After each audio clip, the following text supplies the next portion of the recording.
Welcome to Pontification Nation. I'm your host, Ricky Skittle, coming to you live, as always, from my mother's basement.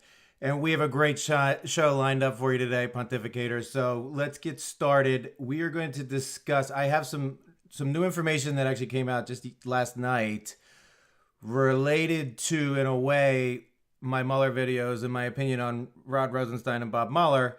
So I want to give that information out to you. It's not necessarily something that is changing my mind or opinion, but it might be something that could potentially change your mind or your opinion if you started to agree with me. So I want to make sure you have all the information. We're going to talk about some other things very briefly at a high level that are going on in the DC landscape right now, which support what I'm kind of talking about and the way that I'm thinking about this.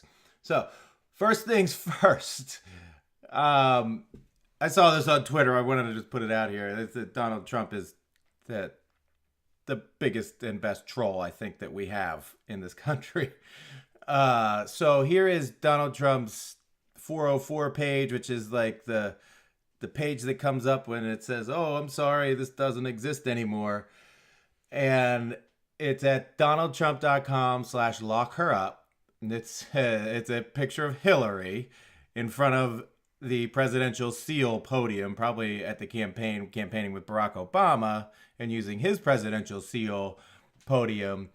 And it says, "Oops, this is awkward. You're looking for something that doesn't exist. Try going to our homepage." Yep, Hillary Clinton isn't president, and it is awkward for everyone because they never thought she would lose. And they're all about to get reckoned with.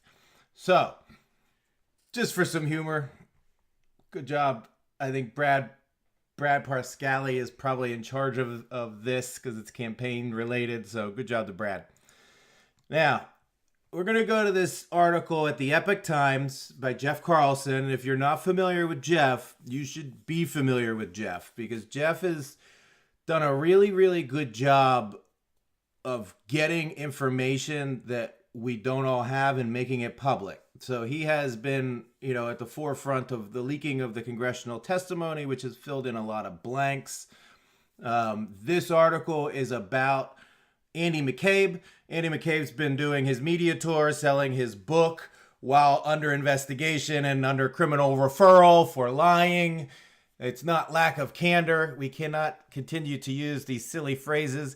He is a liar. That's what he is, and that's what he has done. Allegedly, of course, he will be, prosecuted, and we will find out whether a jury believes he is guilty or not. So in any case, Andy is accused of lying by the FBI. He was fired, actually, for lying, and I believe there's a institutional lack of candor at the FBI, and I hope that it's getting fixed. But in any case, From the piece, McCabe, who agreed he would not notify, this is the setting here is a Senate Intelligence Committee hearing on May 11th, 2017, 2 days after Jim Comey was relieved of his duties. It was supposed to be about national security threats, but it turned into what's going on. Why did the president fire McCabe? Comey. So McCabe, who agreed that he would notify the committee of any effort to interfere with the FBI's ongoing investigation into links between Russia and the Trump campaign, told members of Congress that there had been no effort to impede our investigation to date. In other words, McCabe testified that he was unaware of any evidence of obstruction from Trump or his administration. Now we're going to go to here. On the morning of May 16, 2017, Rosenstein allegedly suggested to McCabe that he could secretly record Trump. It was at this meeting that McCabe was pushing for the Justice Department to open an investigation into the president, according to witness accounts reported by the Washington Post. In addition to McCabe, Rosenstein, and special counsel to McCabe, Lisa Page, there were one or two others present, including Rosenstein's chief of staff, James Crowley, and possibly Scott Schools, the senior-most career attorney at the Department of Justice and a top aide to Rosenstein. According to comments in the Washington Post article relayed by one of those present at that meeting, the conversation between McCabe and Rosenstein was framed in an entirely different light, noting that Rosenstein responded with sarcasm to McCabe, saying, "What do you want to do, Andy? Wire the president?" It was most likely Crowley who was being referenced as the anonymous source. Sometime later the same day, both Rosenstein and Trump met with former FBI Director Bob Mueller in the Oval Office. Rosenstein would appoint Mueller as special counsel the following day on May 17, 2017, and in doing so, Rosenstein removed control of the Trump-Russia investigation from McCabe and put it in the hands of Mueller. This was confirmed by a statement last week by a DOJ spokesperson who said the Deputy Attorney General, in fact, appointed special counsel Bob Mueller and directed that Mr. McCabe be removed from any participation in that investigation. So why do I want to bring this up to you? Because this, if you read this and look at this, it appears that Rod Rosenstein went to Trump's office with Bob Mueller and said, look, these guys are terrible people and they are after you and we need to remove them from the investigation. I think our best bet is to appoint old Bobby here as special counsel so that we can move through this. Now, that's very, very possible that that was what the conversation looked like. But if that were the conversation, I don't think that Jeff Sessions would be fired, and I don't think that Rod Rosenstein would be leaving in a couple of weeks if he was truly the one that saved the president from these awful things that were going to happen to him. I think the other important thing to note from this is that McCabe testified to the Senate 2 days after Comey was fired that there had been no obstruction of justice or obstruction into the Russia investigation to date that he was aware of, but at the same time, just a couple of days later, was trying to open an obstruction of justice probe into the president, which, you know, those two things don't really make sense if you are a non-corrupt, honest individual, because why would you open an obstruction of justice investigation into the president if you don't think that he's obstructing your investigation? Now we get into McCabe's discussion of the conversation on 60 Minutes, which was much different than the discussion that he had the following day on Morning Joe. So discussion of the 25th Amendment was simply Rod raised the issue and discussed it with me in the context of thinking about how many other cabinet officials might support such an effort. It was really something that he kind of threw out in a very frenzied, chaotic conversation about where we were and what we needed to do next. Rosenstein was discussing other cabinet members and whether or not people would support such an idea, whether or not there were other cabinet members would shared his belief that the president was really concerning Rod at the time. And then here's from Pelley, the interviewer. Rosenstein was actually openly talking about whether there was a majority of the cabinet who would vote to remove the president. Yes, that's correct. Counting votes or possible votes. Now, the following day was a different story.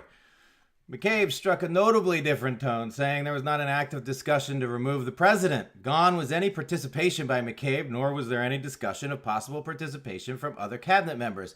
You have to remember, this man is under criminal investigation for lying and potentially treason. So he makes the statements on 60 Minutes, they get aired, and then his attorneys are like, what are you doing?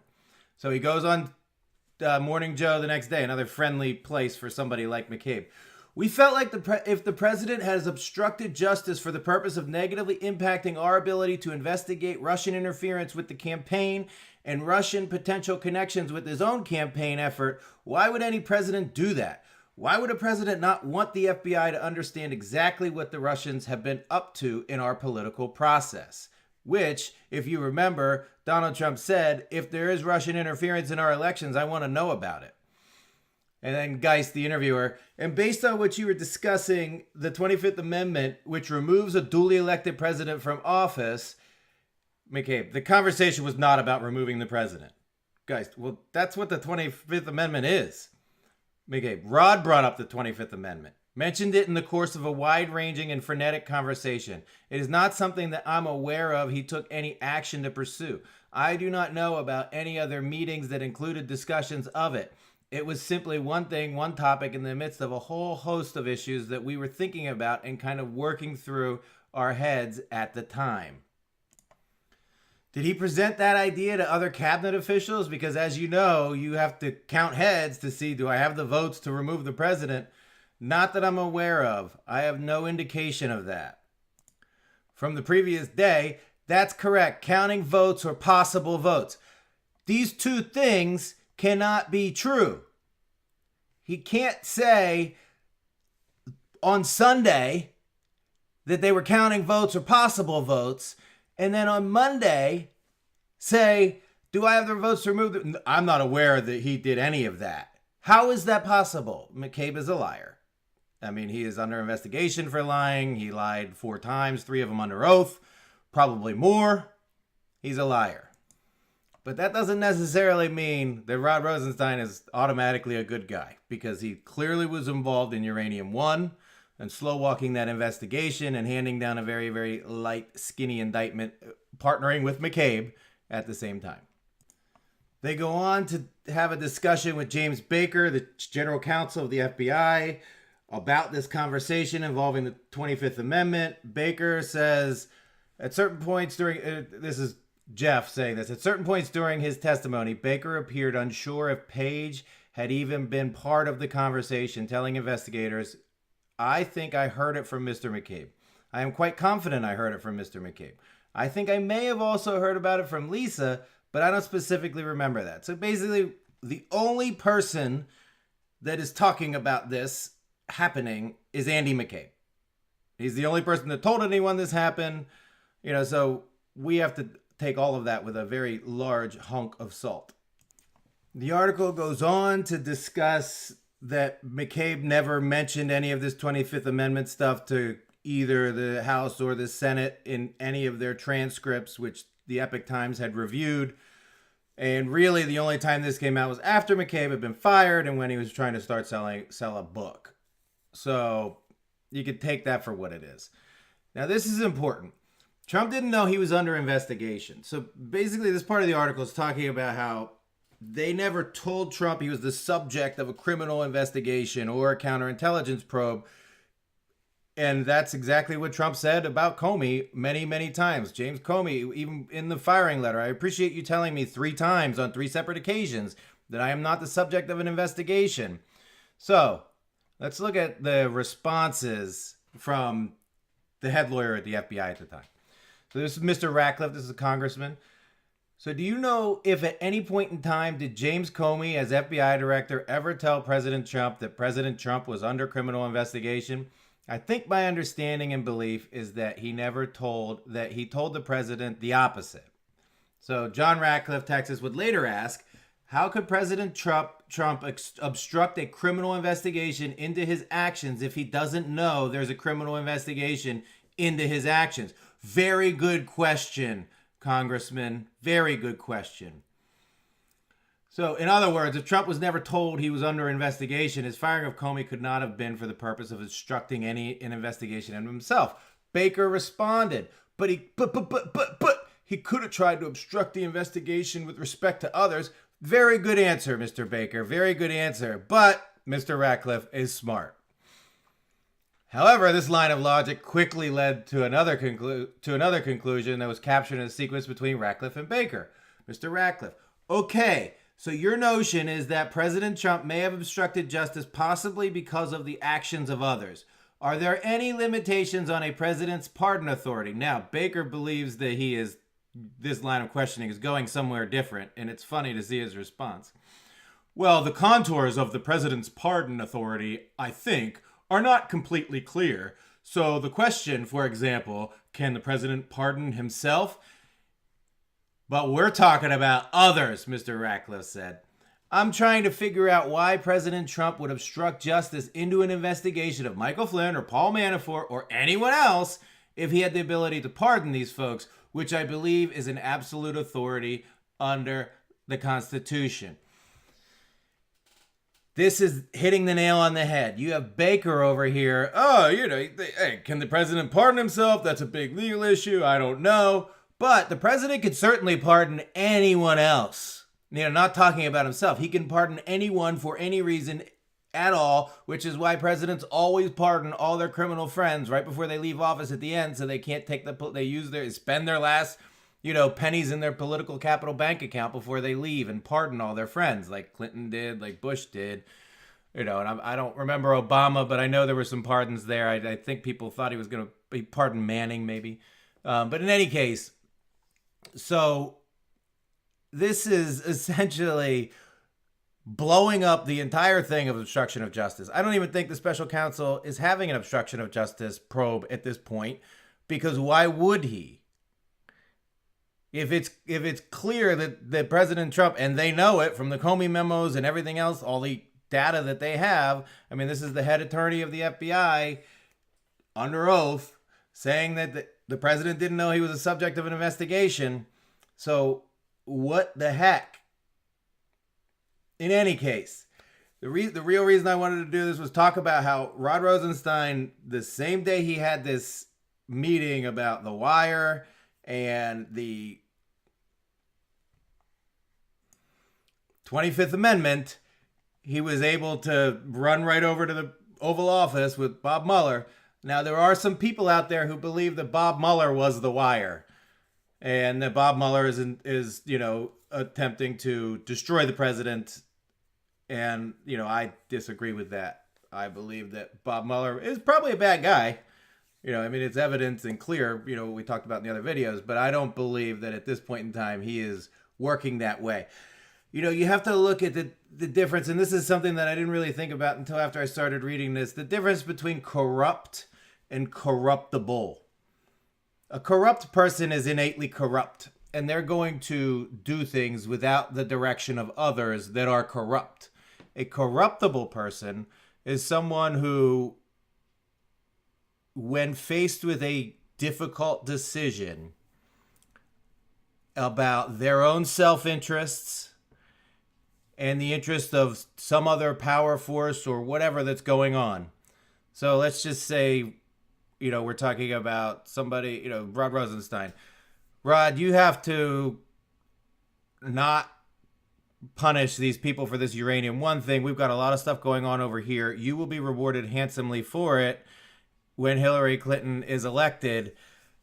Those kind of things. Maybe he isn't an innately corrupt person, but because of his circumstances and his career and his family and everything else he's trying to protect, he got corrupted, and Trump is using that as leverage against him. So if you think about it, like, Trump doesn't want a corrupt person to exert leverage over, because he cannot trust a corrupt person because they're innately corrupt. But someone who had been corrupted by the system but is not innately corrupt would be a very good example of somebody who he would want to use leverage over. Now, moving on. This is from a Rosenstein speech at Wharton yesterday or sometime in the last couple of days. It's actually a really good speech and has a lot of great things in it. I'm going to link it in the description if you care to read it, but I would if I were you and you're interested in this type of stuff. So I'm going to highlight a few things. The term rule of law describes a government's obligation to follow neutral principles.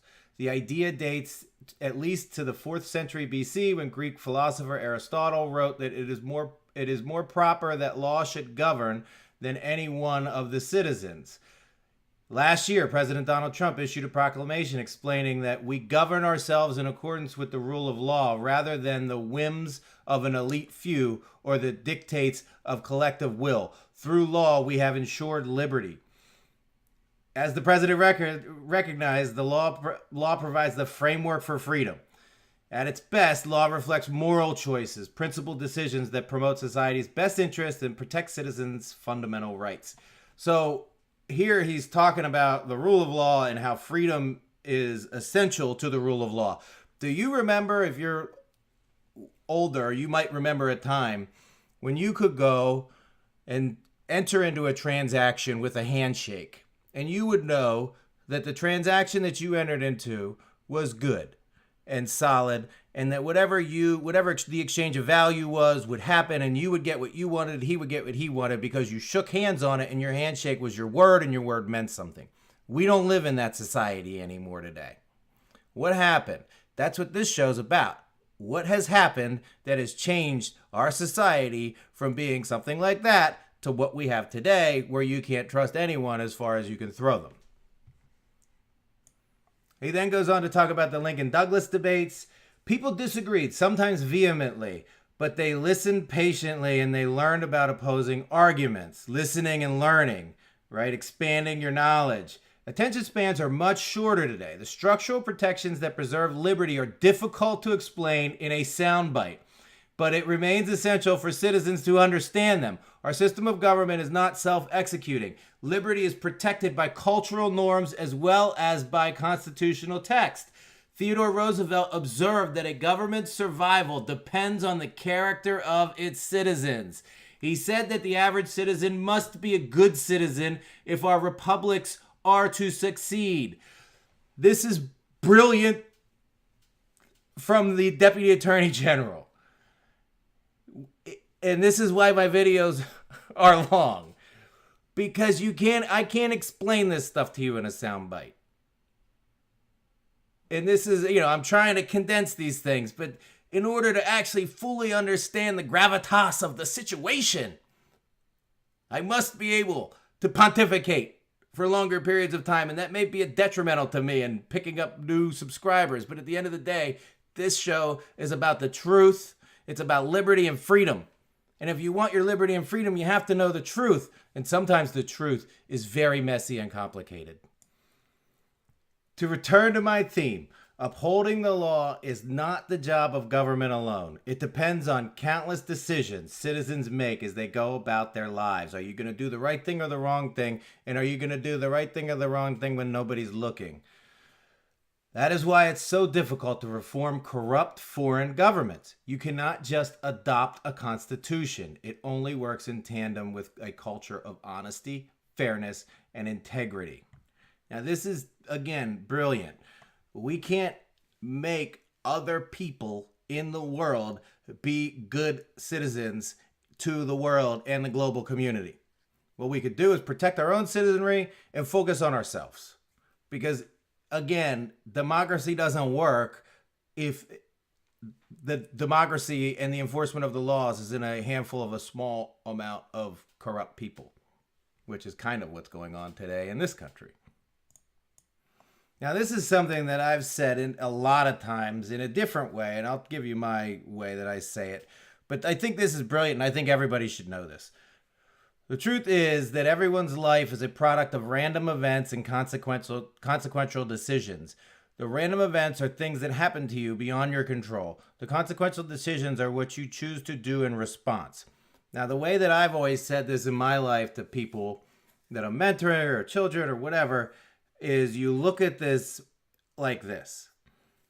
The only thing that we truly, really control in life are our own actions. Things are going to happen to us that we don't want to happen to us. What truly makes you the person that you are is how you respond in those situations. Do you lay down, or do you stand up and fight? Or do you look the other way? Or do you run? What do you do in response to the trials and tribulations of life? Another thing that I think about, and I talk about people when they're having a really hard time with a decision that they're making. Listen, you don't even know if this decision is going to mean anything in the long run, in the grand scheme of your 100 years of life or 80 years of life. I look back on my life and I say, man, that was a decision that I thought was going to be so huge and so impactful. And it really meant nothing. And I wasted all this time thinking about it. And then there's other decisions that I didn't really think about that long that ended up being much more consequential and impactful than I thought they were going to be. So I think it's important to understand that as a human being and know that it is important for us as humans to stand up for what is right and do what is right when no one else is looking. He goes on, in 1940, Attorney General Robert Jackson explained that Government lawyers must at times risk ourselves and our records to defend our legal processes from discredit and maintain a dispassionate, disinterested, and impartial enforcement of the law, even if it requires us to incur criticism. Now, this is a good statement by him. Now, I'm not 100% sold on the fact that this is the way Rod Rosenstein has lived his whole public career. But I do believe that the past 2 years have probably taught him a lot about the way that he should be living his life. And it sounds to me like this is a person who has learned a lot over the past couple of years. And he says here, so let me conclude with advice that a legendary Philadelphian, Rocky Balboa, gave his son. The world, it ain't all sunshine and rainbows, kid. But it ain't about how hard you hit. It's about how hard you can get hit and keep moving forward. How much you can take and keep moving forward. You got to be willing to take the hits. Now, I don't know if that's a good Rocky or not. I'll listen back in the editing room. But I will link this speech. I think it's a good one. And I'm going to end here for now. I wanted to put a couple other things in this, but I do want to respect your time. So I will end now. I would like to say thank you all for subscribing. Thanks for listening. I appreciate it. It doesn't cost you anything to subscribe and hit the bell for notifications, and it really helps me out as I try to grow this channel and extend my reach. So I'd appreciate it if you could subscribe and hit the bell for notifications. It really helps me out, and it'll help us get this out to more people if you can share it on your social media and among your contacts as well. Thank you so much for listening. For Pontification Nation, this is Ricky Skittle, and I'm out.